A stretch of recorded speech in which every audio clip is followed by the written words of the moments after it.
Alors, ce qui m'intéresse ce matin, c'est que vous travaillez en ce moment sur le virus. Nous sommes d'accord. Je travaille, mais pas forcément au labo, puisque on travaille sur ordinateur avec un collègue, et puis c'est tout.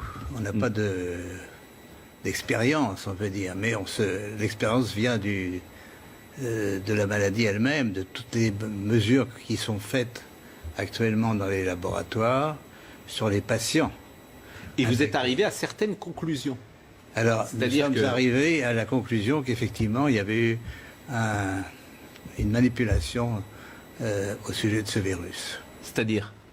Eh bien, qu'une partie, je ne dis pas le total, n'est-ce pas, mais il y a un modèle qui est évidemment le virus classique, et là c'était un modèle surtout venant de la chauve-souris, mais à ce modèle, on a par-dessus ajouté des séquences notamment du VIH, le virus du sida.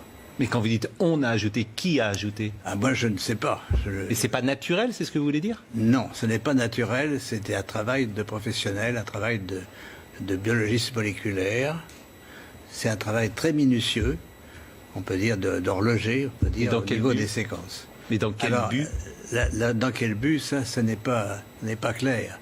Moi, j'expose, si vous voulez, mon travail, c'est d'exposer les faits, c'est tout.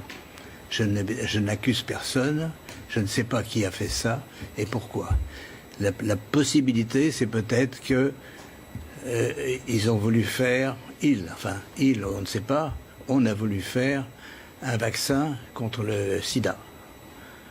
Donc on a pris des petites séquences du virus et on les a installées dans la séquence plus grande du coronavirus. Alors, je suis pas sûr de comprendre tout ce que vous dites. C'est-à-dire que dans ce virus, il y a une part de VIH? Voilà, c'est ça. Le matériel génétique du virus est un long ruban d'ARN, n'est-ce pas? Comme de l'ADN, mais c'est de l'ARN. Et dans ce long ruban, à une certaine place, on a fixé des séquences petites de VIH. Mais ces séquences petites ne sont pas petites pour ne rien vouloir dire. Elles ont la possibilité de modifier, par exemple, ce qu'on appelle des sites antigéniques. C'est-à-dire, si on veut faire un vaccin, on peut très bien modifier la protéine qui est exposée pour le vaccin par une petite séquence venant d'un autre virus. Mais vous êtes certain de ça? Parce qu'on a dit que le bruit a couru, que c'était d'une origine humaine, finalement. Et ça a été ensuite réfuté par la plupart des autorités scientifiques, quand même. Il y a quand même une volonté d'étouffement, si vous voulez. Les travaux, nous ne sommes pas les premiers. Un groupe de chercheurs indiens, très, très renommés, avait publié la même chose.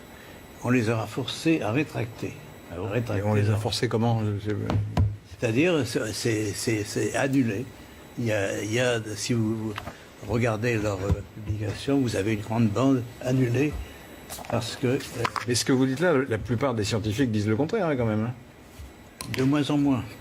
De moins en moins. Si vous voulez, ceci est arrivé au début de cette année et on voit de plus en plus de travaux qui suggèrent. Mais moi, je suis, on peut dire, hors d'âge. Je suis prix Nobel et je peux travailler librement. J'ai donc aucune pression sur moi qui peut agir.